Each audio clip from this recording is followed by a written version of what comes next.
नमस्कार, मेरा नाम ज्ञानेश्वर है और आपने देखना शुरू किया है लाइव सिटीज। मेरे साथ रोज की तरह दिल्ली से जुड़ रहे हैं देश के जाने माने सीनियर जर्नलिस्ट अजीत द्विवेदी जी। अजीत जी, आज तारीख है 24 जनवरी, कर्पूरी ठाकुर की 120 जयंती और नरेंद्र मोदी का मास्टर स्ट्रोक 23 जनवरी की रात को ही आ गया। कर्पूरी ठाकुर को भारत रत्न। अब यह किसी पैकेज का हिस्सा है, बिहार से जोड़े, इसे भी डिकोड किया जाना आवश्यक है। लेकिन एक बात, आज 24 जनवरी के दिन, कर्पूरी ठाकुर की 120 जयंती के दिन, बहुत बड़ा आयोजन किया जेडीयू ने। स्वयं नीतीश कुमार के शब्दों में कहें, नीतीश कुमार के दावे को माने तो 2 लाख लोग, गिनती मुझे नहीं आती है, तो 2 लाख का दावा। और अगले महीने चुनाव की तारीखों का ऐलान होना है, फिर चुनाव है। ऐसे में देखिए, नीतीश कुमार के बारे में ये कहा जा रहा था कि आज तो संकेत मिल ही जाएंगे, आज वे बिल्कुल स्पष्ट हो जाएंगे कि इधर है कि उधर है। लेकिन सिर्फ लहरी में नीतीश कुमार, जिनके सामने 2 लाख लोग, वे एक शब्द नहीं बोलते हैं कि सामने चुनाव है, मैं इंडिया ब्लॉक में हूं, मैं बिहार में महागठबंधन की सरकार चला रहा हूं और आपको इंडिया ब्लॉक के साथ ही रहना है।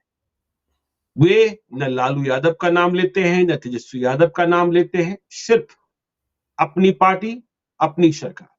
तो आज नीतीश कुमार, क्या यह संभव है कि यदि भीतर कोई बात न हो, अंदर खाने में कुछ न चल रहा हो, कि 2 लाख लोग सामने हों और इसके बाद कोई बड़ा आयोजन अभी मुकर्रर भी नहीं है और पार्टी के सर्वे सर्वा, अपनी पार्टी के बिहार के मुख्यमंत्री संदेश न दें? यह तो फिर से वही बात, और जिन बातों की ओर उन्होंने इशारा किया, नरेंद्र मोदी को बधाई दे दिया। कल रात जब पहला ट्वीट किया था नीतीश कुमार ने, तब भारत सरकार के प्रति कृतज्ञता अर्पित की गई थी। लेकिन उन्हें लगा कि नहीं, यह तो कम है। 1 घंटे के बाद दूसरा ट्वीट आया जिसमें सीधे तौर पर प्रधानमंत्री नरेंद्र मोदी को बधाई दी गई। फिर देखिए, आज जब उन्होंने बातचीत शुरू की, लोगों को संबोधन करना शुरू किया, तो फिर से नरेंद्र मोदी को बधाई दी और कहा कि यह बड़ी बात है। मुझे तो उन्होंने फोन नहीं किया है, लेकिन रामनाथ भाई को, मतलब कर्पूरी ठाकुर के बेटे को फोन किया है। अंत में यह भी कह गए, मेरी एक बात तो मान ली गई, दूसरी बातें भी मान लीजिए। और साथ में कर्पूरी ठाकुर ने कभी परिवार के लिए कुछ नहीं किया। रामनाथ ठाकुर को भी तब हम लोगों ने आगे बढ़ाया जब वे गुजर गए। लेकिन इधर तो कुछ लोग हैं आज की राजनीति में जो परिवार को ही आगे बढ़ाते रहते हैं। तो एक बात और स्पष्ट हो गई है कि 30 जनवरी को राहुल गांधी की भारत जोड़ो न्याय यात्रा में नीतीश कुमार नहीं जा रहे। तो इस शीतलहरी में भी नीतीश कुमार ने मन की बात मन में दबाए रखी, मतलब रास्ता अभी खुला है। लालू यादव और तेजस्वी यादव की बेचैनी और बढ़ गई है, क्योंकि कहा जा रहा है कि अगले कुछ दिन जो हैं वह बिहार के लिए बहुत भारी हैं। अजीत जी। देखिए, हम लोग तो लगातार चर्चा कर रहे हैं नीतीश कुमार के राजनीतिक मूव को कि आगे क्या अगला कदम उठाएंगे। उनकी बातों को डिकोड करते हैं, उनके और सहयोगी पार्टियों की भाव भंगिमा, देह भंगिमा पर भी हम लोग बात करते हैं। लेकिन नीतीश कुमार अभी कोई पॉलिटिकल मैसेज नहीं बनवा रहे हैं। वो जी। वो अटकल लगाने दे रहे हैं। हम्म। अपने मतदाताओं को जरूर वो सीधा मैसेज दे रहे हैं, उनसे सीधे कनेक्ट हो रहे हैं। हम्म। ये आज आपने ये देखा जो कर्पूरी ठाकुर की जयंती के मौके पर उन्होंने जिस तरह से, जिस अंदाज में लोगों से को संबोधित किया, जिस तरह की जी। आत्मीयता के साथ उनसे जुड़े, जिस तरह से उनसे हाथ उठवाया और कहा कि सब एकजुट होकर के लड़ेंगे, ये हम्म। नीतीश कुमार की ब्रांड ऑफ पॉलिटिक्स है। ये नीतीश कुमार की अपनी पॉलिटिक्स है। उनको पता है कि उनके साथ ये वोट रहेगा, जो अति पिछड़ा, जिसका वो कह रहे थे कि 2 लाख लोग आए और रास्ते में हम आ रहे थे तो चारों तरफ इतने लोग खड़े थे। तो जी। उसके थ्रू उन्होंने पूरे बिहार में जो उनको मैसेज देना था, वो ये देना था कि ये वोट जो है वो उनके साथ है। अगर नहीं है तो हम्म। उन्हीं के साथ रहे, क्योंकि वही इन लोगों के लिए करते हैं। कर्पूरी जी। ठाकुर उनके सच्चे मसीहा थे और हम्म। उसके बाद कर्पूरी ठाकुर की राजनीति की जो विरासत है वो नीतीश कुमार को ट्रांसफर हुई है। नीतीश कुमार उन्हीं की तरह काम करते हैं जैसे कर्पूरी ठाकुर करते थे। जी। तो अब ये एक मतलब अभी गठबंधन को लेकर के मैसेज भले बहुत साफ नहीं किया उन्होंने, लेकिन कुछ भी नहीं दिया ना, कहा ही नहीं कि मैं महागठबंधन में हूँ, मैं इंडिया ब्लॉक में हूँ, बिहार में महागठबंधन की सरकार है, कर्पूरी ठाकुर के सपनों को साकार कर रही है, सामने चुनाव है, मजबूती से आपको धार्मिक ध्रुवीकरण के खिलाफ लड़ना है। ये सब कोई बातें नहीं कही नीतीश कुमार ने। नहीं, वही कह रहे हैं कि अभी अपने गठबंधन को लेकर के या पार्टी के की बातों को लेकर के या सीट बंटवारे के हिसाब से लेकर के आगे किसके साथ चुनाव लड़ना है, उसको लेकर के उन्होंने कुछ नहीं कहा। जी। लेकिन एक जो राजनीतिक मैसेज बनाना था मतदाताओं के बीच में, वो उन्होंने हुँ, दिया, वो उनके साथ कनेक्ट हुए। उनको पता है कि जो ताकत उनकी है, वो उनके साथ रहेगी, तो राजनीतिक समझौता तो वो कभी भी कर लेंगे और वो उसमें उनको बहुत समय नहीं लगेगा। जी। पहला जो मैसेज उनको बनवाना था, जो ये धारणा उनको लेकर के बनी थी कि बहुत कमजोर हो गए हैं, वोट उनको छोड़ करके चला गया है, मानसिक रूप से, हुँ, शारीरिक रूप से स्वस्थ नहीं है। तो इन सब का जवाब वो ज़्यादा दे रहे हैं। पीछे कई जी। बार से हम लोग ये देख रहे हैं कि वो इन चीज़ों को एड्रेस कर रहे हैं। हुँ, जैसे खूब हँसते हुए भाषण करना, एकदम सामान्य दिखना स्टेज से, लिखी हुई बातों से अलग हट करके कुछ पॉलिटिकल बात कहना, अपनी पुरानी बातों जी। को याद दिलाना, ये सब चीज़ें आज के भाषण में अगर आप देखेंगे तो ये सारी चीज़ें उनके भाषण में थी। हुँ, उन्होंने फिर आज का दिन तो कर्पूरी ठाकुर के नाम का था। कर्पूरी ठाकुर की आज जी। जयंती है, आज 100वीं जयंती है उनकी और ये पूरे बिहार के लिए गर्व की बात है कि उनको भारत रत्न मिला है। हम सबके लिए गर्व जी। की बात है। हम हुँ, लोग जो बिहार से बाहर हैं और इसी आइडेंटिटी को लेकर के जीते हैं, हमारे लिए सबसे बड़ी आइडेंटिटी बिहारी आइडेंटिटी होती है। उसके बाद ही कोई दूसरी पहचान आती है। हम सबके बिल्कुल। लिए गर्व की बात है कि कर्पूरी ठाकुर को भारत रत्न दिया गया। बहुत जी। पहले मिल जाना चाहिए था उनको। हुँ, 1988 में उनके जाने के बाद किसी भी समय उनको दिया जा सकता था, क्योंकि वो जो हुँ, बेमिसाल योगदान भारत की राजनीति में वो दे चुके थे, अपना दे करके गए, उसके बाद कभी भी उनको दे दिया जाना चाहिए था। किसी उनके कद का नेता उनके बाद कोई नहीं था, किसी से भी आप तुलना करते तो वो ऊपर आते कर्पूरी ठाकुर। जी। अब वो गलती सुधारी गई है, तो आज हुँ, उनका दिन था और नीतीश कुमार सिर्फ और सिर्फ उनकी बात कर रहे थे। हर भाषण में अभी कोई गिने तो उसको ध्यान में पता चले कि सैकड़ों बार उन्होंने कर्पूरी जी का नाम लिया। हाँ, और बिल्कुल। वो सिर्फ और सिर्फ उसी पर फोकस किए हुए थे, वो मैसेज डाइल्यूट नहीं होने देना चाहते थे। हुँ, देखिए इसका कारण 2 कारण हैं। अभी तो वो गए नहीं हैं एनडीए के साथ, बीजेपी के साथ हुँ, उनका तालमेल नहीं हुआ है। अभी तो जी। बीजेपी के विरोधी खेमे में है वो और हुँ, बीजेपी की सरकार ने भारत रत्न दे दिया है कर्पूरी ठाकुर को। तो नीतीश कुमार के जी। लिए ज़रूरी है बार-बार बताना कि ये उनकी वजह से संभव हुआ है। हुँ, अपनी पोजीशनिंग उस खबर के थ्रू, उस घटनाक्रम के बरक्स अपनी पोजीशनिंग उनको करनी है। इसीलिए वो बार-बार कह रहे थे कि हम लोग ही ना बढ़ाए जी इनको, रामनाथ ठाकुर जी को, उनके कर्पूरी जी के बेटे को। राज्यसभा के सांसद हैं, मंत्री रहे हमारे साथ, बहुत लंबे समय से रहे। तो ये बार-बार वो कह के ये मैसेज दे रहे थे कि ताकि क्रेडिट पूरा बीजेपी ना ले सके। अभी देखिए जी। असली चीज़ तो क्रेडिट लेने की है, श्रेय लेने की है। हुँ, हुँ, बीजेपी के लोग श्रेय ले रहे हैं, प्रधानमंत्री खुद ही श्रेय ले रहे हैं। देश के सभी हिंदी, अंग्रेजी अखबारों में लेख छपे हैं प्रधानमंत्री के। हुँ, और प्रधानमंत्री ने उसमें कहा है कि उनकी सरकार कर्पूरी ठाकुर के आदर्शों और मूल्यों के हिसाब से काम करती है। अब सोचिए कर्पूरी ठाकुर की जो सबसे बड़ी लीगेसी है, आरक्षण में अति पिछड़ा और पिछड़ा को अलग-अलग करके आरक्षण में ओबीसी आरक्षण में वर्गीकरण करने का, वो काम तो अभी जी। भारत सरकार ने किया ही नहीं है। तो आप और उनके आज आदर्शों पर नीतीश क्या कुमार चल ने रहे हैं? कहा भी और नीतीश कुमार ने कहा भी कि ये किया जाना चाहिए, मैं तो बार-बार कह रहा हूँ। भाई वो आप कह रहे हैं कि हम उनके आदर्शों पर चलते हैं तो सबसे हुँ, पहला काम तो आपको यही करना चाहिए कि आप जो जी। आपके पास अब जस्टिस जी रोहिणी आयोग की रिपोर्ट भी आ गई है, उसके हुँ, आधार पर आप वर्गीकरण करिए। जो वंचित जातियाँ हैं, जिनको बहुत कम आरक्षण का लाभ मिला है, उनको ज़्यादा आरक्षण दीजिए। यही तो सच्ची श्रद्धांजलि होगी कर्पूरी ठाकुर के लिए। जी, भारत बिल्कुल। रत्न देने के साथ अगर आप उनके आदर्शों को अपनाना चाहते हैं, तो पहला काम तो ये करना चाहिए। अभी भारत सरकार ने जो अनुसूचित जाति है, एससी के लिए 5 सदस्यों की कमेटी बनाई है, जो वर्गीकरण करेगी उनमें। उसी हुँ, तरह से ओबीसी के भी वर्गीकरण का काम कर दें, तो एक बड़ा सपना पूरा हो, एक बड़ी श्रद्धांजलि हो कर्पूरी ठाकुर को। खैर वो जी। उन्होंने नहीं किया, लेकिन लेख लिखे हिंदी, अंग्रेजी और हमको लग रहा है कि दूसरी भाषाओं में भी वो छपा होगा। हुँ, उन्होंने फिर रामनाथ ठाकुर को फ़ोन किया, हर जगह से बीजेपी के नेता आगे आके क्रेडिट ले रहे हैं। तो ऐसे में नीतीश कुमार के लिए भी ये ज़रूरी था कि वो क्रेडिट लें कि वो कितने दिनों से इसकी माँग कर रहे थे और हुँ, अब जाकर के उनकी माँग भारत सरकार के ने मानी है, तो ये बहुत अच्छी बात है, बहुत खुशी की बात है, जो वो बार-बार दोहरा रहे थे नीतीश जी की, ये बहुत जी। खुशी की बात है, ये बहुत अच्छी बात है कि मान ली भारत सरकार ने। लेकिन हम हुँ, लोग माँग कर रहे थे और हमने उनके बेटे को आगे बढ़ाया है। तो एक तो जो राजनीतिक मैसेज कर्पूरी ठाकुर की जयंती के मौके पर देना चाहिए था, वो नीतीश कुमार ने बनवाया, उससे जरा भी डेविएट नहीं हुए। जो बिल्कुल। दूसरा दूसरा जो मैसेज उनको देना था, वो भी कर्पूरी ठाकुर के ही नाम से दिए। उन्होंने हुँ, अपना भी ज़िक्र किया, लेकिन जिस परिवारवाद को लेकर के उन्होंने कहा, वो भी कर्पूरी ठाकुर का ही रेफरेंस देकर के कहा। जी, बिल्कुल। कर्पूरी ठाकुर ने अपने जीवन में कभी अपने परिवार के लोगों को आगे नहीं बढ़ाया, और उनके हुँ, जाने के बाद हम लोग रामनाथ ठाकुर को, उनके बेटे को ले आए और आगे बढ़ाए, हम लोग के साथ मंत्री रहे वो। तो अब ये एक एक किस तरह से ब्रांडिंग हुई कि जिस तरह से कर्पूरी ठाकुर ने अपने परिवार के लिए कुछ नहीं कहा, वैसे नीतीश कुमार भी अपने परिवार के लिए कुछ नहीं करते हैं, हुँ। किसी के लिए कुछ नहीं कहा किया है। और दूसरे उन्होंने ये कह दिया कि अभी तो कुछ लोग ऐसे हैं जो सिर्फ अपने परिवार के लिए ही करते हैं। तो तो अब ये तो बड़ा इशारा, ये मतलब बड़ा वही, इशारा था ना? हाँ, तो जी, वो जो एक राजनीतिक मैसेज बहुत शटल तरीके से, देखिए बहुत ऑब्वियस जी। तरीके से राजनीति में कहने से तो मैसेज जो है भटक जाता है। हुँ, आप उसको आप अच्छा नहीं माना जाएगा कि आप खुल करके ये बात कही है। उन्होंने बड़े सटल तरीके से ये बात कह दी। बिहार के नहीं, पूरे देश के लोगों को पता होगा कि वो किसके लिए कह रहे थे। जी। बिहार के लोग तो समझ ही रहे हैं, देश के हुँ, लोग भी समझ गए होंगे कि वो किसके लिए कहे। ये हुँ। सीधा-सीधा लालू प्रसाद के ऊपर उन्होंने तंज किया और उनको एक निशाना बनाया, उनको कटघरे में खड़ा किया कि वो अपने परिवार के लिए ही करते रहे हैं। उन्होंने अपनी पत्नी को पहले मुख्यमंत्री बनाया था, बेटे को उप मुख्यमंत्री बनाया, दूसरे बेटे को मंत्री बनाया, एक बेटी राज्यसभा में गई, अभी दूसरी बेटी लोकसभा का चुनाव लड़ सकती है, साले दोनों उनके एमपी रहे। तो ये जी, जो है, ये एक जो मैसेज देना था नीतीश कुमार ने वो दे दिया। इसका मतलब है कि जो हम लोग इतने दिनों से उनकी बातों को डिकोड कर रहे हैं, तो इस इनके पूरे भाषण में 2 सबसे इंपॉर्टेंट बातें हैं जिसको डिकोड करने की ज़रूरत है। एक तो ये जो उन्होंने परिवारवाद पर हमला बोला।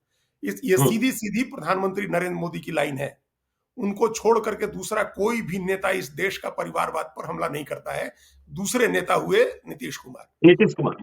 क्योंकि जितनी पार्टियां हैं तमाम, चाहे वो बीजेपी के साथ हो या कांग्रेस के साथ हो, जी, सबकी लीगेसी है, सब अपने अपने पिता चाचा मामा की पार्टियां आगे बढ़ा रहे हैं। हुँ, सारे लोग, चाहे इधर हो या उधर हो। इसीलिए कोई जी, परिवारवाद पर अटैक नहीं करता, उल्टे डिफेंड करते हैं लोग परिवारवाद को। हुँ, नीतीश कुमार और ये नरेंद्र मोदी की लाइन है कि वो हमेशा, भले उन्होंने तालमेल कर रखा है कई परिवारवादी पार्टियों के साथ, लेकिन वो हमेशा इसको अटैक करते हैं, परिवारवाद को, वंशवाद को। और अब नीतीश कुमार ने भी उसको किया। ये प्रधानमंत्री मोदी की लाइन है। जी। तो क्या प्रधानमंत्री मोदी की लाइन टो करके नीतीश कुमार यहीं तक रुक जाएंगे कि एक नहीं बार रुकेंगे। परिवारवाद को अटैक कर देंगे? ऐसा नहीं हो सकता है। फिर उन्होंने हुँ, जिसको अटैक किया उसने भी तो मन में गांठ बांधी होगी। तो जी, नीतीश कुमार ने तो सोच समझ के किया है ना कि हर्ट करना है, कहीं चोट लगानी है। हुँ, चोट लगा दी जब आपने, तो उसका क्या, उस पर क्या प्रतिक्रिया होगी, इसके लिए भी नीतीश कुमार तैयार होंगे। जी, बिल्कुल। उन्होंने कुछ सोचा होगा तभी ये उन्होंने कहा है, क्योंकि उनको पता है कि इस पर क्या रिएक्शन होगा। ये दुखती नस है, ये सबसे दुखती नस है आरजेडी की और लालू प्रसाद की, जो उन्होंने जी, छुआ है। तो ये हुँ, एक बड़ा मैसेज हो गया, इस बात का मैसेज जो हम लोग बार-बार कहते रहे हैं कि उनके यहाँ एक तरह की सहमति बन रही है कि बाहर निकलना है इस महागठबंधन से। और हुँ, उसके कई और चीजें हम लोग कई संकेतों पर पहले भी चर्चा कर चुके हैं। ये एक संकेत आज, अभी तक तो वो ये कहते थे कि 2005 के पहले क्या था? 2005 के जी, पहले तो कुछ नहीं था, जो किया सो हमने किया। हुँ, वो एक सरकार पर अटैक था। वो सरकार के काम-काज पर अटैक था, ये पर्सनल अटैक है। निजी तौर बिल्कुल। पर निशाना बनाना हुआ ये लालू प्रसाद को, उनके परिवार को। तो हुँ, इसका क्या रिपरकशन होगा, ये उन्होंने सोचा होगा। और वो ऐसा लग रहा है कि जाने का, अलग हटने का मन एक हो रहा है, जो उनका अभी कह नहीं रहे हैं। और दूसरी जो महत्वपूर्ण बात है, वो ईबीसी आरक्षण की बात है। ये 2 सबसे जी, इंपॉर्टेंट बात उनके भाषण में है। उन्होंने कहा कि अति पिछड़ी जातियों को पूरे देश में आरक्षण मिलना चाहिए। हुँ, इसका मतलब जो वर्गीकरण की बात है, जो एक क्लासिफाई करिए, उनको अलग करिए जो ज़्यादा वंचित हैं। जो जी। वंचितों में भी वंचित हैं, जो एकदम हाशिए पर के लोग हैं, जो अंतिम हाँ, आदमी है। उन्होंने कहा भी कि पिछड़े में अति पिछड़े जो ज़्यादा गरीब हैं। वही, और ये बात भी जी, उन्होंने आज देखिए कितना मौके के मौजू कही। ये बात एकदम कर्पूरी ठाकुर की अवधारणा थी। उन्होंने ही सबसे जी, पहले जब ओबीसी का आरक्षण दिया तो उसको 2 हिस्सों में बाँटा। हुँ, और उन्होंने कहा कि अति पिछड़ों को ज़्यादा आरक्षण दिया, क्योंकि उनको पता था 1931 की जनगणना के हिसाब से ही, उसी अनुमान पर ये पता था कि अति पिछड़ी जातियाँ ज़्यादा संख्या में हैं। तो जी, उनको ज़्यादा आरक्षण दिया, ओबीसी को आरक्षण दिया। वो इतने दूरदृष्टि वाले थे कि उन्होंने महिलाओं और गरीब सवर्णों को उसी समय 3-3 प्रतिशत आरक्षण दिया था। हुँ, तो ये तो एक दूरदृष्टि वाले नेता ही कोई कर सकता है, जिसको ऐसी दृष्टि हो। आज जाकर के हम लोग दे रहे हैं गरीब सवर्णों को ईडब्ल्यूएस आरक्षण, अभी जाकर के 3-4 साल 5 साल पहले लागू हुआ है। और ये उन्होंने 1978 में किया था। जी, तो सोचिए कितना पीछे चल रहा है देश अभी। अब देश के अभी जो हुँ, राजनीतिक हुक्मरान है वो कितने पीछे चल रहे हैं कर्पूरी ठाकुर से। तो उन्हीं का बहाना लेकर के नीतीश कुमार ने ईडब्ल्यूएस के लिए बात कही, जो उनका अपना कोर वोट है। वो उसी वोट की राजनीति ईबीसी करते ईबीसी हैं। ईबीसी ईबीसी वही, नॉट इन जी ईबीसी जो वोट है, कोर वोट है अति पिछड़ा का, जिसकी वो पॉलिटिक्स करते हैं। इसी जी ईबीसी के लिए उन्होंने कहा कि वर्गीय उनको उनको आरक्षण देना चाहिए है पूरे देश में। तो ये एक हम्म, बड़ी चुनौती हो सकता है कि प्रधानमंत्री इस बात को भी मान लें, उनकी ये मांग भी मान ली जाए, क्योंकि प्रधानमंत्री के पास तो जस्टिस जी रोहिणी आयोग की रिपोर्ट आई ही हुई है, और रोहिणी आयोग का गठन नरेंद्र मोदी की सरकार ने ही किया था। जी और बिल्कुल जिसने बताया हुआ है कि 1,000 के करीब ऐसी जातियां हैं जिनको आरक्षण का 1% 0% लाभ मिला है। तो जी ऐसी पार्टियों को, ऐसी जातियों को लाभ दिया जाए, ये तो नीतीश कुमार को भी सूट कर रहा है, नरेंद्र मोदी को भी सूट करेगा। और ये हम्म, बिहार में एक तरह से, देखिए अभी अगर नहीं जाना होता बीजेपी के, अगर उनको ये नीतीश कुमार ने कोई फैसला नहीं कर लिया होता मन ही मन में, तो आज जी कुछ और वो मैसेज देते, लेकिन आज उन्होंने कोई मैसेज नहीं दिया है। कोई सिर्फ अपने मैसेज नहीं, कोई मैसेज नहीं, मतलब सिर्फ इंडिया अपने के पक्ष में कोई मैसेज ही नहीं। कुछ नहीं कहा उन्होंने। हाँ जबकि जबकि अब इतना बड़ा घटनाक्रम चल रहा है, अब इतना कम हम्म, समय रह गया है, सीट के बंटवारे की बात हो रही है। देखिए बिहार को लेकर के हम लोगों ने पहले भी कहा कि बिहार के सीट बंटवारे को लेकर के कोई बात नहीं हुई है। तो नहीं पहले हुई। तो नीतीश कुमार ये बोलते भी थे कुछ-कुछ कि हम तो कहे थे हम्म, कि जल्दी कर लीजिए, सब आदमी मिल के लड़िए। अब तो वो भी कहना बंद कर दिया उन्होंने। ऐसा लग हाँ रहा है कि उन्होंने हाथ झाड़ लिया उस बात से, अब उनको भी समझ में आ गया कि उस तरफ कुछ हम्म, नहीं होना है, और जो उन्होंने जी कोशिश की जून में, वो फ्यूटाइल हुई, उसका कोई नतीजा नहीं निकल रहा है। और ये एक कारण हो सकता है, क्योंकि उनको जब संयोजक वाले मामले पर जो विवाद हुआ, आज उसका एक नया रूप देखने को मिला कि ममता बनर्जी ने साफ-साफ मना कर दिया कि हम नहीं अलायंस करेंगे। हाँ हम बिल्कुल। 42 सीटों पर हम अकेले लड़ेंगे बंगाल में, हम्म, हम इंडिया में हम्म, रहेंगे, इंडिया ब्लॉक में रहेंगे, जी लेकिन 42 सीटों पर अकेले लड़ेंगे। तो इसका अब क्या ये, मतलब होता है? इसका क्या मतलब है? आपका जहाँ राज्य है हाँ वहाँ अकेले लड़िएगा तो इंडिया ब्लॉक में रह के क्या करेगा? आपको महाराष्ट्र में चुनाव जी लड़ना है। आप हम्म, महाराष्ट्र में आप जाके प्रचार करके वोट दिला दीजिएगा इंडिया ब्लॉक को। ये नहीं तो नहीं जबरदस्ती कांग्रेस के ऊपर दबाव बनाना है कि हमको त्रिपुरा में भी सीट दे दो, हमको मेघालय में भी सीट दे दो, हमको असम में भी सीट दे दो, और तब जी हम इंडिया ब्लॉक में रहेंगे, और हम बंगाल में किसी को कुछ नहीं देंगे। तो हम्म, ये जो इंडिया ब्लॉक के भीतर चल रहा है, इससे भी नीतीश कुमार बहुत आहत है, और ये पहले से आहत है।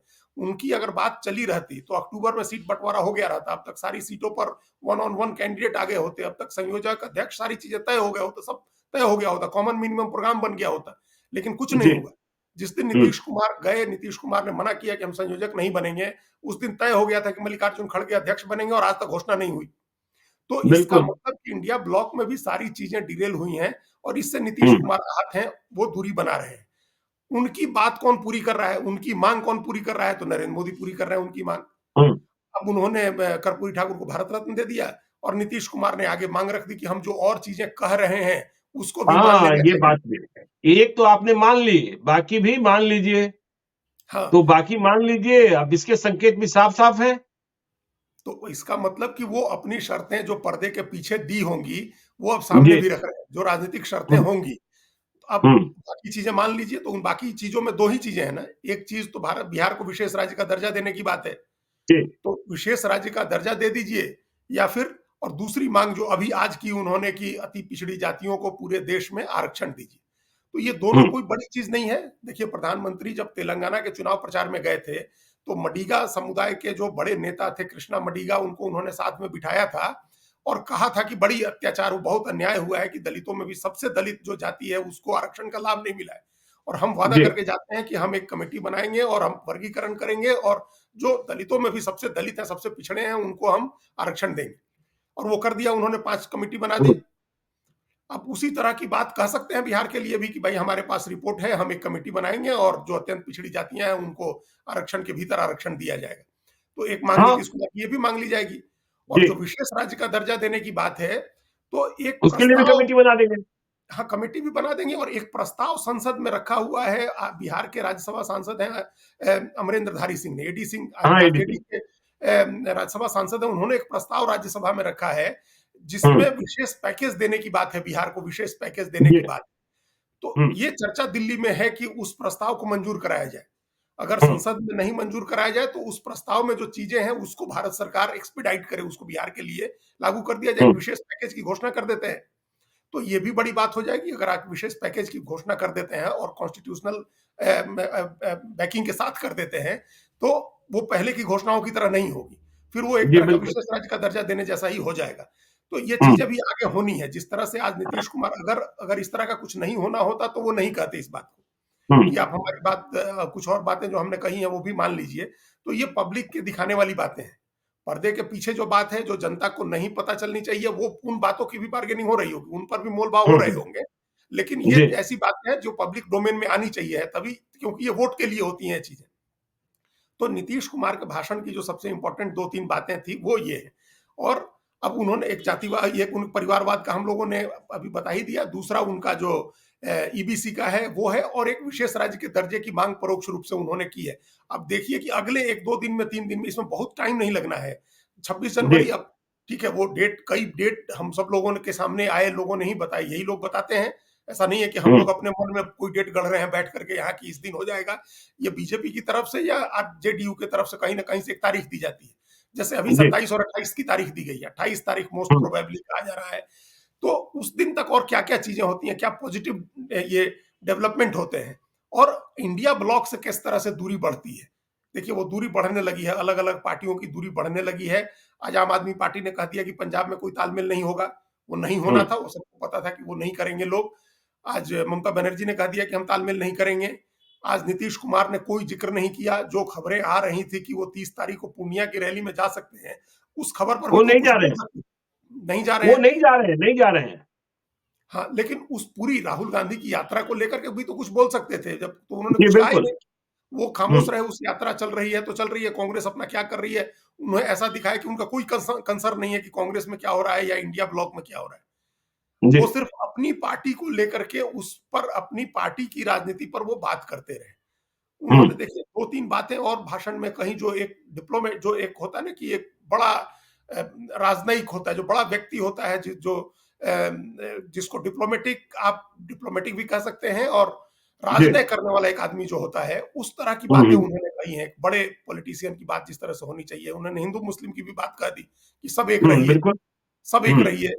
उनको पता था कि जो रैली है कर्पूरी ठाकुर की जयंती की, इसमें अति पिछड़ी जातियां हैं, इसमें पिछड़ी जाति के लोग भी आए होंगे, मुस्लिम भी आए होंगे। उन्होंने सबसे हाथ जी उठवा करके कहा कि आप सब कहिए कि एक रहिएगा, लड़ाई झगड़ा नहीं करिएगा। ये स्टेट्समैनशिप होता है, एक नेता के भीतर जो स्टेट्समैनशिप होनी चाहिए। देखिए हम लोग जो आधुनिक समय में जितने नेताओं को हम लोगों ने देखा है, उनमें ये स्टेट्समैनशिप नरसिंह राव में थी, पीवी नरसिंह राव में और अटल बिहारी वाजपेयी में थी, कि जब वो हम्म, बातचीत करते थे पब्लिक में भी, कोई छोटी भी सभा को एड्रेस करते थे तो बड़ा मैसेज देते थे। तो ये जी एक बड़ा मैसेज हुआ बिहार के गार्जियन की तरह, बिहार के एक बुजुर्ग की तरह, एक गार्जियन नेता की तरह। उन्होंने ये मैसेज हम्म, दिया कि सब एकजुट रहिए, लड़ाई झगड़ा मत करिए, हिंदू मुस्लिम मुसलमान सब एक रहिए। तो ये अपने लिए वो एक स्टेट्समैन की तरह अपने आप को उन्होंने प्रोजेक्ट जो किया। उनकी यूएसपी है, जो उनकी जो यूएसपी है। उनकी यूएसपी है, बिल्कुल, जो उनकी जी यूएसपी है, यही उनका, उनको बाकी सारे नेता जो है बिहार से और देश के भी ज्यादातर बड़े नेताओं से उनको अलग करती है, वो ये बात है। हम्म, उनमें कैपेसिटी है कि वो एक साथ पूरे बिहार की जनता को एड्रेस कर सकते हैं। ऐसी जी ऐसी कैपेसिटी का नेता बताइए आप, कितना नेता होगा? आप गिनती कर लीजिए, नहीं नेता होगा। शरद पवार मराठों को करते हैं तो ममता ममता हम्म, बनर्जी बंगाली भद्र लोग को करती हैं, तो लालू यादव यादव मुस्लिम को करते हैं।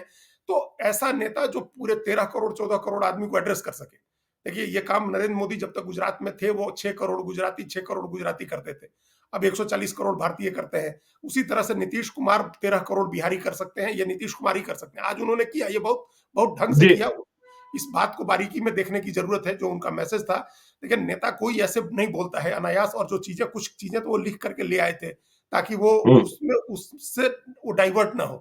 तो बहुत सोच समझ के उन्होंने मैसेज किया है, और लेकिन एक इसमें बात राजनीतिक और। मैसेज भी दे दिया है उन्होंने। जी एक बात और अजीत जी, देखिए नीतीश कुमार ने तो नहीं कहा कि देखिए इंडिया गठबंधन को जिताना है या बीजेपी को हराना है।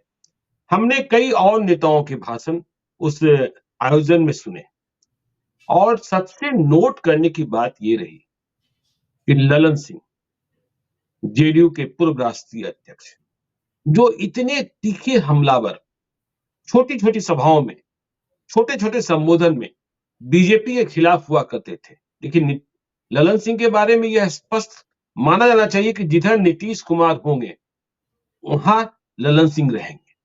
तो आज ललन सिंह के संबोधन में भाजपा के खिलाफ एक शब्द नहीं, महंगाई, बेरोजगारी, इन सब मुद्दों पर कोई चर्चा नहीं। हाँ, उन्होंने कहा कि भारत रत्न हमारे नेता, सर्वमान्य नेता नीतीश कुमार की वजह से मिला है, और इसके लिए भारत सरकार को कृतज्ञता अर्पित करता हूं। तो ललन सिंह भी आज भाजपा के खिलाफ नहीं बोले। तो यह बात सबों ने नोट की। कि और खबर ये भी है कि कल वशिष्ठ नारायण सिंह के घर पर ललन सिंह और मुख्यमंत्री नीतीश कुमार साथ गए थे, वहां भी विमर्श हुआ था। और जाहिर तौर पर आज क्या बोला जाना है, क्या नहीं बोला जाना है, प्रधानमंत्री के कार्यक्रम की तारीख मुकर्रर हो ही गई है 4 फरवरी। तो ललन सिंह भी नहीं बोले, यह भी समझना आवश्यक है। देखिए, ये सारी चीजें उसी कंटिन्यूटी में हैं जो हम लोग लगातार चर्चा कर रहे हैं, और जिनसे एक इन्फरेंस ड्रॉ करने की बात होती है, जो हम लोग कर रहे हैं, जो निष्कर्ष निकाल जी। रहे हैं हम लोग इन इन घटनाओं से। देखिए, जब वो राज्यपाल के यहाँ भी गए थे कल मुख्यमंत्री, और काफी समय उनके यहाँ लगा करके वो आए, और उसके बाद कुलपतियों की सूची जारी हुई। आमतौर पर आप देखिए जी। कितने राज्यों में कुलपतियों की नियुक्ति पर कितने झगड़े हो रहे हैं। अभी कुछ दिन पहले तक हुँ, बिहार में कैसे होते थे, पिछले बिल्कुल। गवर्नर के समय तक कुलपतियों को लेकर के झगड़े होते थे, अभी एकदम स्मूथली सूची आ गई और उसमें कहीं कोई विवाद नहीं हुआ। हुँ, तो ये एक-एक चीजें ऐसी हैं। और ललन सिंह के बारे में तो ये था, अभी कुछ दिन पहले भी उन्होंने महंगाई को लेकर के बयान दिया था, लेकिन जी, आज वो बिल्कुल। उस मामले पर खामोश रहे। आज वो भी उसी लाइन पर रहे जिस लाइन पर उनके नेता, उनको इसका मतलब पता होगा कि नीतीश कुमार को आज क्या बोलना है। आज हम हुँ, लोगों को इस सभा में जो लोग जुटे हैं कर्पूरी ठाकुर की जयंती पर, इसमें हम लोग को क्या मैसेज बनवाना है। नहीं तो इससे बढ़िया मौका क्या हो सकता था कि जब 2 लाख लोग जुटे हों और पूरा बिहार सुन रहा हो, तो आप अपनी पॉलिटिकल लाइन स्पष्ट करें। आप जी, अपील बिल्कुल। करें कि बीजेपी को हरवाना हाँ, है, ये तो आपने नहीं अपील की। तो हुँ, वो नीतीश कुमार के साथ उनको पता होगा ललन सिंह को कि नीतीश कुमार क्या बोलेंगे, इसी लाइन पर वो भी बोले। और हम एक हुँ, और दूसरा भाषण देख रहे थे उसमें गोपाल मंडल का, कि हुँ, गोपाल मंडल ने कहा कि उन्होंने बोलना शुरू कर दिया नरेंद्र मोदी के खिलाफ, कि हुँ, अयोध्या में प्राण प्रतिष्ठा हुई तो पति पत्नी को बैठना चाहिए था। तो प्रदेश अध्यक्ष उमेश कुशवाहा जो संचालन कर रहे थे, उन्होंने जाके रोक दिया, उनको बजाबता टोका, कहा कि अरे अच्छा! मत कहिए इस तरह की, मत कहिए इस तरह हाँ, की बात आप। तो वो हाँ, लड़ने लगे, गोपाल मंडल वही बोले कि अरे आप हमको समझाइएगा, हम 5,000 लोग को लेके इस तरह की बातें। लेकिन जब वो अच्छा। दूसरी बार बोले गोपाल मंडल, तो फिर दूसरी बार जाकर के उमेश कुशवाहा ने उनको मना किया कि ये मत कहिए आप। हुँ, तो ये इसका मतलब है कि उस मंच से कोई विवाद बीजेपी को लेकर के ये पार्टी नहीं खड़े होने देना चाहती थी, जेडीयू। हुँ, जी, अब ये एकदम से जेडीयू के अंदर ये सोच के आज का आयोजन किया गया था कि इसमें हुँ, बीजेपी के खिलाफ कुछ नहीं बोलना है, कोई मैसेज बीजेपी के खिलाफ नहीं बनने देना है, और सारा फोकस अपने कोर वोट पर, जो अति पिछड़ी जातियां हैं उन पर रखना है, कर्पूरी ठाकुर पर रखना है, और कर्पूरी ठाकुर की लीगेसी को क्लेम करना है। तो ये सारे नेताओं को निर्देश होगा। जिसको नहीं निर्देश था उसको प्रदेश अध्यक्ष ने, जो मंच का संचालन कर रहे थे, उन्होंने टोका। पूर्व राष्ट्रीय जी, अध्यक्ष ने, ललन सिंह ने बताया ही आपने कि उन्होंने सारी बातें हुँ, ऐसी कहीं जो किसी को हार्म करने वाली नहीं हो, कोई पॉलिटिकल मैसेज नहीं, उसमें से आप बिल्कुल। कोई नहीं ड्रॉ कर सकें। हुँ, और यही हुँ, बात नीतीश कुमार ने कही। बार-बार वो क्या कह रहे थे, जो हम लोगों ने एक बार और पिछला उनका भाषण जो सुना था, जिसमें उन्होंने हुँ, जो लाभार्थियों को जो नियुक्ति पत्र बाँट रहे थे शिक्षकों को, तो वो जी, बार-बार कह रहे थे कि हम लोग तो सब कर ही रहे हैं ना जी, हम लोग सब हाँ, सब सब कर तो ही हम लोग रहे कर हैं। ही रहे हैं, सब कर रहे हैं हाँ, हम लोग। जो जो चीज़ें बता के गए हैं कर्पूरी ठाकुर जी, वो सब चीज़ें हम लोग कर रहे हैं। तो जी, कर्पूरी ठाकुर क्या बता के गए थे? कर्पूरी ठाकुर सामाजिक न्याय का मैसेज सिद्धांत सिखा करके गए थे कि सामाजिक न्याय किस हुँ, तरह से सुनिश्चित करना चाहिए। तो नीतीश कुमार सुनिश्चित कर रहे हैं सामाजिक न्याय बिल्कुल उन्हीं के अंदाज में। वो सिखा के गए थे शिक्षा, कि पढ़ जाएगा जी, तो बढ़ जाएगा, ये उन्होंने एक नारा दिया था कर्पूरी ठाकुर ने। एक लाइन हुँ, का नारा था कि पढ़ जाएगा तो बढ़ जाएगा, तो उस पर ध्यान दे रहे हैं, पढ़ाने की कोशिश कर रहे हैं, लोगों को शिक्षा में हुँ, सुधार की कोशिश हो रही है। जो मुफ्त शिक्षा की व्यवस्था करके गए थे, वो जो फैसला करके कर्पूरी ठाकुर, आज मुफ्त शिक्षा आज भी है। अब एक बड़ी ज़िम्मेदारी नीतीश कुमार पर है, अगर वो कह रहे हैं, उस लेगेसी को क्लेम कर रहे हैं, तो कि वो गुणवत्तापूर्ण शिक्षा हो। शिक्षा अच्छी जी, करें वो, खाली एक हुँ, उनको अ, वो करना है, क्वालिटी एजुकेशन। हुँ, क्वालिटी एजुकेशन करना है। तो हुँ, यही कह के गए थे वो कर्पूरी ठाकुर, और वो बार-बार नीतीश कुमार कह रहे थे कि हम तो कर ही रहे हैं जो वो कह के गए थे। तो देखिए, ये नरेंद्र मोदी हैं, वो उनको एक इसका श्रेय जाएगा कर्पूरी ठाकुर को भारत रत्न देने का। लेकिन जी, बिहार में तो इसका क्रेडिट लेने नहीं आएँगे ना नरेंद्र मोदी, उनको बिहार हुँ, की पॉलिटिक्स तो नहीं करनी है। बिहार की हुँ, पॉलिटिक्स तो नीतीश कुमार के इर्द-गिर्द घूम रही है, और यहाँ दूसरे कर्पूरी ठाकुर वही हैं। और उन्होंने 4 लोगों का नाम लिया, राम मनोहर लोहिया, जी, जयप्रकाश नारायण, बाबा अम्बेडकर, साहेब अम्बेडकर और कर्पूरी ठाकुर। जी, तो ये 4 लोग हैं। उन्होंने कहा कि इन्हीं 4 लोगों के सिद्धांतों पर हम लोग काम करते हैं, और हुँ, आगे भी इन्हीं के सिद्धांतों पर काम करते रहेंगे। तो अपने वोट को भी मैसेज कर रहे हैं वो, जो दलित है, अत्यंत पिछड़ा है, जिसकी राजनीति नीतीश कुमार हमेशा किए हैं, उसको मैसेज हो ही गया कर्पूरी ठाकुर और बाबा साहेब अम्बेडकर से। एक बात और आपने ध्यान दिया होगा अजीत जी, बड़ा स्ट्रैटेजिकल मूव था आज नीतीश कुमार का, कि उन्होंने बिजली की बात की और विजेंद्र यादव, बिहार सरकार के ऊर्जा मंत्री, उनके लिए ताली बजवाई कि हर घर में बिजली। देखिए, विजेंद्र यादव के लिए ताली बजवाना, क्योंकि कई तरीके की चर्चाएँ विजेंद्र यादव को लेकर चलती रही थी कि उनके घर पर ये हुआ, वो हुआ। तो आज नीतीश कुमार ने वह चाल भी चली। और जो आज जिस तरीके से उन्होंने संबोधन किया है और कुछ भी नहीं बोले हैं, न इंडिया ब्लॉक की सलामती के बारे में, न चुनाव के बारे में, न बीजेपी में नहीं जाने के बारे में, मोदी के खिलाफ नहीं बोले। निश्चित तौर पर यह बेचैनी आरजेडी के भीतर बढ़ गई है कि भाई ये नीतीश कुमार क्या कर रहे हैं, वे भी डिकोड नहीं कर पा रहे। और कल आपको लालू प्रसाद यादव का ट्वीट भी याद होगा। देखिए, नरेंद्र मोदी को नीतीश कुमार ने बधाई दी, लेकिन लालू यादव ने कहा भय से ही सही कि हमने जातिगत जनगणना करा दिया, हमारी सरकार ने करा दिया और ये करा दिया, वो करा दिया, तो भय से। तो लालू यादव ने यह दिखाने की कोशिश की कर्पूरी ठाकुर को भारत रत्न भय के कारण दे दिया गया और नीतीश कुमार ने सीधे तौर पर बधाई दे दी। तो आज तो जो नीतीश कुमार का संबोधन है, वह फिर से सोने नहीं देगा आरजेडी को, क्योंकि सत्ता छीनने का डर तो भीतर से घुसा हुआ है। हर एक नेता एक दूसरे से पूछ रहा है, क्या कब होने जा रहा है? सच में हो रहा है क्या? सच में नीतीश कुमार छोड़कर जा रहे हैं क्या? हाँ? तो जिन्हें पता होना चाहिए, वे दूसरे से पूछ रहे हैं। जी। ये खूबी है इस जो हाईकमान वाली जो पॉलिटिक्स होती है, उसकी ये खूबी है जी। कि किसी को पता नहीं होता है कि क्या डिसीजन होने जा रहा है। हुँ, लेकिन लालू यादव और उनके परिवार को अंदाजा तो हो ही गया होगा कि क्या होने वाला है, चूंकि वो लोग तो सामने भी बैठ के रूबरू बैठ के बात कर रहे हैं, हुँ, हुँ। मुद्दों के ऊपर बात हो रही है, सीट बंटवारे को लेकर के बात हो रही है, तो उनको तो पता होगा कि क्या क्या पेंच फंसने वाले हैं, क्या क्या समस्याएं आ रही हैं। और अब जो उनके जी, परिवार को लेकर के नीतीश कुमार का वो तो निजी अटैक था एक तरह से, तो उसका मैसेज भी उन लोगों ने डिकोड कर लिया होगा, लालू यादव के यहाँ ये मैसेज डिकोड हो गया होगा कि जी, उनका क्या इशारा था। तो ये उन्होंने उस परिवार को तो बता दिया। लालू यादव के यहाँ जो सबसे ज्यादा बेचैनी होगी, यह बात आप ठीक कह रहे जी। हैं कि उन्हीं के यहाँ होगी। हालांकि बीजेपी में भी कुछ लोग बेचैन होंगे, कुछ बीजेपी के हुँ, सहयोगी जो है वो भी बेचैन होंगे, लेकिन सत्ता जाएगी लालू यादव के हाथ से। अगर अगर नीतीश कुमार चले जाते हैं छोड़ करके, फिर एनडीए में लौट जाते हैं, तो फिर से वापस सत्ता चली जाएगी। वही 4 दिन की चांदनी, फिर अंधेरी रात।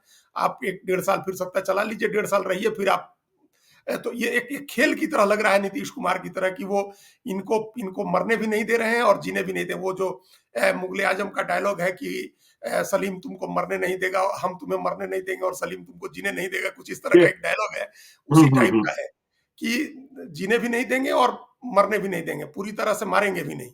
तो ये एक खेल की तरह चल रहा है। ऐसा लग रहा है कि नीतीश कुमार का एक खेल है कि 1.5 साल उनको सत्ता में रखिए, उनको संजीवनी मिल जाए, उनको ऑक्सीजन मिल जाए, फिर उनको अपोजिशन में कर दीजिए। तो ये मैसेज आरजेडी ने जरूर डिकोड कर लिया होगा, उनको कोई जी। कंफ्यूजन नहीं होगा। टाइम जो हुँ। लगे, लेकिन उनको कोई कंफ्यूजन नहीं होगा कि क्या होने जा रहा है, क्या होने जा रहा है। और एक बात बीजेपी तो हम आ एक कहना आप जो जी, विजेंद्र जी। यादव को, जो आपने विजेंद्र यादव वाला जो उन्होंने मैसेज करवाया नीतीश हाँ, कुमार ने, आपने देखा कि उन्होंने संबोधन कितनी देर का लिया, एक एक आदमी का जी। नाम लिया। हाँ, कोई बिल्कुल, बिल्कुल। कोई ज़रूरत नहीं होती है कि भाई हमारे हुँ, सब हुँ, साथी लोग बैठे हैं यहाँ, अपने अध्यक्ष का हुँ, आप संबोधन करिए, प्रदेश अध्यक्ष का, पूर्व अध्यक्ष का, और कहिए कि बाकी सब साथी लोग बैठे हुए हैं। लेकिन जी। एक-एक आदमी का नाम उन्होंने लिया। हुँ, तो ये एक तो सद्भाव दिखाने वाला होता है अपनी पार्टी के नेताओं के प्रति, और उनका कद बड़ा करने की बात होती है। ये भी नीतीश जी। कुमार ने किया। और हुँ। केसी त्यागी को बजाबता कि खड़े हो जाइए त्यागी जी भी हाँ, देखिए सही आए से हैं। खड़े हो जाइए। और हुँ, ये भी मानते हैं बहुत कर्पूरी ठाकुर जी को। तो कर्पूरी ठाकुर जी के जो लोग आए थे, जो अत्यंत पिछड़ी जाति का लोग आया था, उसको नीतीश जी ने मैसेज दिया कि देखो तुम्हारा नेता कितना बड़ा है, कि केसी त्यागी उत्तर प्रदेश के आदमी है, और ये भी मानते हैं कर्पूरी ठाकुर को। जी, ये बिल्कुल। सारी चीजें उन्होंने बहुत सोच समझ के की है। कोई चीज अनायास रैंडम नहीं हो गया कि एकदम से ये कर दिए, एकदम से वो कर दिए। उन्होंने बहुत सोच समझ के और बहुत होशियारी का ये उन्होंने काम किया। या अपने से खुल करके कोई ऑब्वियस पॉलिटिकल बात नहीं कही उन्होंने, ताकि ये हुँ, मैसेज न जाए कि हम कर्पूरी ठाकुर के मंच पर खड़े होकर के राजनीति कर रहे हैं। लेकिन जी। राजनीतिक मैसेज जो देना है वो दे भी दे, वो मैसेज डिलीवर भी कर दें। तो हुँ, उन्होंने हुँ। डिलीवर कर दिया। विकास का काम हम कर रहे हैं, हमको जो कर्पूरी ठाकुर लीगेसी दे करके गए हैं, वो हम उसको निभा रहे हैं। उन्होंने जो हमको समझाया आरक्षण पर, विकास पर, वो सब हम कर रहे हैं। हम उनके उत्तराधिकारी हैं, जी, ये उन्होंने बता दिया। दूसरे लोग परिवारवाद करते हैं, ये भी बता दिया। इंडिया जो ब्लॉक है, उससे अब हमारा कोई लेना-देना नहीं है। एक तरह से ये भी मैसेज उन्होंने दे दिया। जी। और बीजेपी के प्रति, एनडीए के प्रति एक हमदर्दी है, एक सहानुभूति का भाव है, ये भी उन्होंने बता दिया। तो बिना कुछ कहे, बिना ऑब्वियस किसी पार्टी का नाम लिए, किसी का नाम लिए, उन्होंने सारे पॉलिटिकल मैसेजेस डिलीवर कर दिए आज। जी, और आप कह रहे हैं बीजेपी में बेचैनी। देखिए, कुछ लोग बेचैन ज़रूर हैं, लेकिन कई लोग बंडी भी सिलवा रहे हैं, जो पुरानी सरकार में मंत्री थे। उन्हें लग रहा है कि फिर से हम करीब आ रहे हैं और हमारा राज आ रहा है। है, तो उधर बिल्कुल खुशी होगा। भी, हाँ, कई लोग बंदिश हिलाने के लिए तैयार बैठे हैं कि नहीं, अरे फिर तो मेरा ही राज आ रहा है ना, और उनके यहाँ होगा, दरबार सजने लगा है। निश्चित रूप से होगी भाई। फिर अगर सरकार बनती है तो 2 मुख्यमंत्री बनेंगे और 18 जी, 15, 17 मंत्री बनेंगे, तो और क्या चाहिए है? सबके दिन वापस लौट आएँगे। हाँ, तो हाँ। वो औ खुशी होगी, औ कुछ नेताओं में और बेचैनी इसके होगी। भी अनुमान लगाए जाने लगे हैं कि इस बार उप मुख्यमंत्री कौन होगा, क्योंकि लोग कह रहे हैं कि इस बार तारकिशोर प्रसाद और रेणु देवी नहीं होंगे, नहीं क्योंकि होंगे, ये नहीं ठीक से होंगे। सहेज नहीं पाए। हाँ, हाँ, तो हाँ, हाँ। इसकी भी चर्चा होने लगी है, इन नावों पर भी अटकलों का दौर जारी है। हाँ, तो हाँ। चलिए, बिहार अभी एक पहेली है, अगले कुछ दिन और जब यह पहेली सुलझेगी, तो बिहार पर हम चर्चा करते रहेंगे। आज आए अजीत जी, बहुत अच्छा लगा, आपको धन्यवाद। और चलते-चलते हम अपने दर्शकों से कहते हैं, यदि अब तक आपने हमारे यूट्यूब चैनल लाइव स्ट्रीम को सब्सक्राइब नहीं किया है, तो जरूर कर लीजिएगा। और यदि इस वीडियो को आप फेसबुक पेज के माध्यम से देखें, तो पेज को लाइक कीजिएगा, ट्विटर पर भी हमें फॉलो कीजिए। धन्यवाद।